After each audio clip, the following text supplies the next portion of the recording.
The purpose of Yesa is to provide an educational resource for young professionals that the business schools just aren't providing. Yesa stands for Young Entrepreneurs Sales Academy. It also stands for Yes Acquisitions. It also stands for Yes Academy. We help young professionals learn how to get yeses. I've been doing sales since I was 11 years old.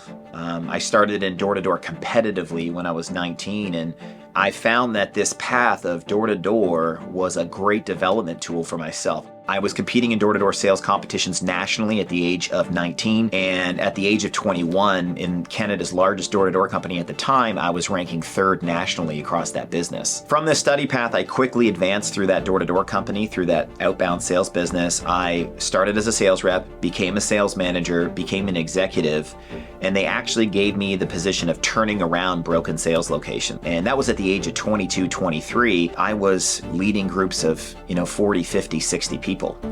During that time, I trained a lot of salespeople, and those salespeople moved into other companies, and word spread quickly about, my skill set and who I was. And soon enough, at the age of 23, I got a phone call from a billion-dollar company in British Columbia. The company was called Ledcor. They're a giant construction company, and they were building the fiber optic networks for TELUS in British Columbia and Alberta. By 2017, that business was doing over $100 million a year in sales for TELUS.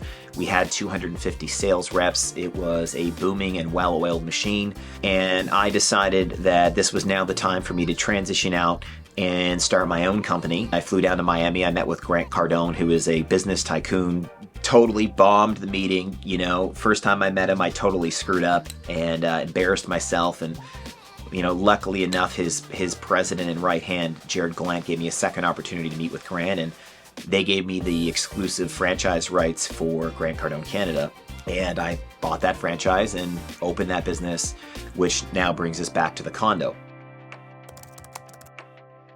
We're at my old condo. This is the place that I lived in 2017. We started Grant Cardone Canada here. So this is where I lived.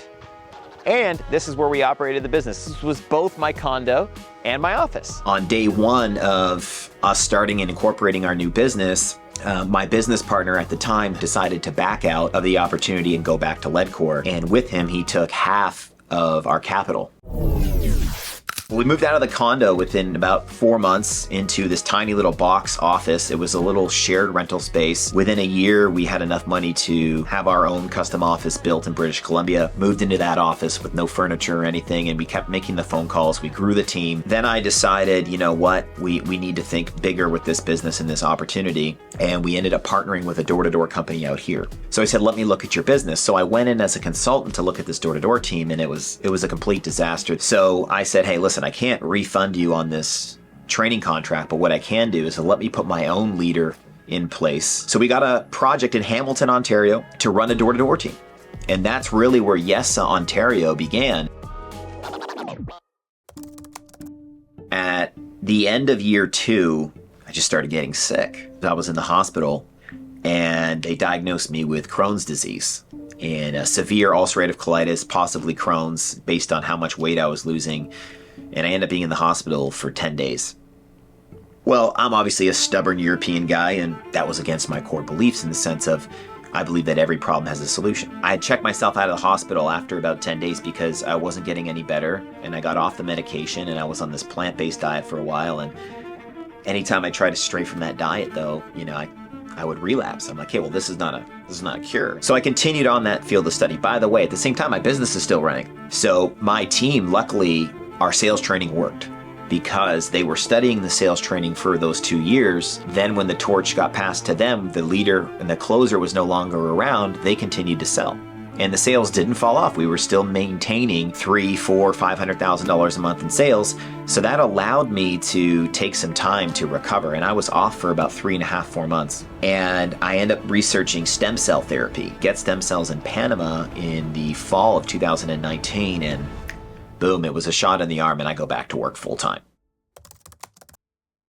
At this moment, we were running a door-to-door company out here, partnered with another door-to-door company. And when I was talking to the financiers, they said, well, what's the risk? I'm like, there's no risk. I've been running door-to-door for a decade. I've never seen door-to-door go down. When the economy goes down, door-to-door goes up because our recruitment talent improves.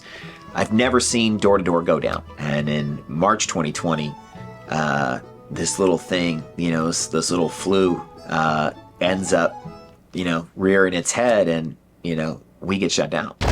So we proceed to go through this COVID thing. Business is shut down, and I get sick again. During the COVID time, I have an idea. I got 40 idle sales guys. What's an industry that's not shut down? Personal protective equipment. And overnight, I throw my whole marketing team, all my salespeople at this new opportunity, and we end up selling $250 million worth of product. Now the margins, I know that sounds crazy, but really multiply $200 million in sales, it was more like $2 million in sales. But to do that in a 2-month period was crazy. However, the person I had partnered up with was not able to fulfill on most of that. And again, I'm left with a business that I can't continue to run, and I pulled the plug on it. Yeah, it was a year of many lessons. In September 2020, we reopened the door-to-door team, and instead of having 45 guys, we started with 5. And we start rebuilding the Grant Cardone clients. By December of 2020, we're making money, and all of a sudden, Doug Ford comes out and he announces that they're gonna lock the province down again. They reopen in February, they lock us down again in April. And from June 2021, it's been upward and onward. We grew the business from doing, I think we did $4.5 or $5 million in 2021. We grew the business to a $30 million company. From there, we kept reinvesting in the business, and this is when we started developing the curriculum. We started developing education for the sales reps. We created sports in sales. So we created a sales season. So we rolled out the NSL, the National Sales League, the Ultimate Sales Championship, and Sales One. And we rolled out this full gamification of our business where we created competitive provincial competitions for all of our salespeople to participate in, coinciding with training programs that were unparalleled in the industry, and we went all in on the business. In February of 2023, I made a decision to sell our other company, and we moved our head offices and 6 of our executives from beautiful British Columbia. We moved them all to Burlington, Ontario. And we did this crazy road trip. I don't know why I thought this was a good idea, but I thought it would be a good idea if we all rented a Winnebago. In the midst of this crazy company growth, the CEO thinks it's a great idea if we do a team building exercise and we all drive a couple of Winnebagos across the country, and we're going to move that way instead of taking a plane. Yeah.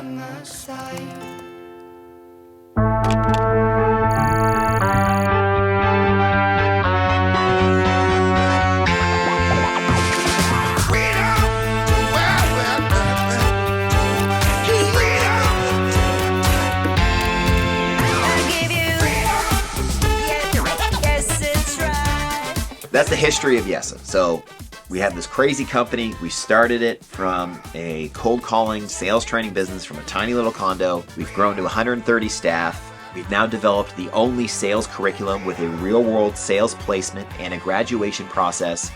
We're the only business that does that. We're really excited about what we've done with Yesa, and the future is bright. The future is going to be more opportunity on the Cogeco side. We're very, very privileged to have such a great partner in Cogeco. They've created a great opportunity for us. We're going to be rolling out some other product lines and services that we're really excited about. We're going to be rolling out our online university, our sales university, and our own training university for the public. And very shortly, we're going to be rolling out a new product line where we're going to be helping fortify homes in Canada. And that's a whole other discussion that we're not going to get into today, but there's a very exciting product line that we're rolling out that will help Canadians feel more safe in their homes. It's not home security, it's home fortification. Our ultimate goal is to create an education that you can't get anywhere else and to create an academy of winners.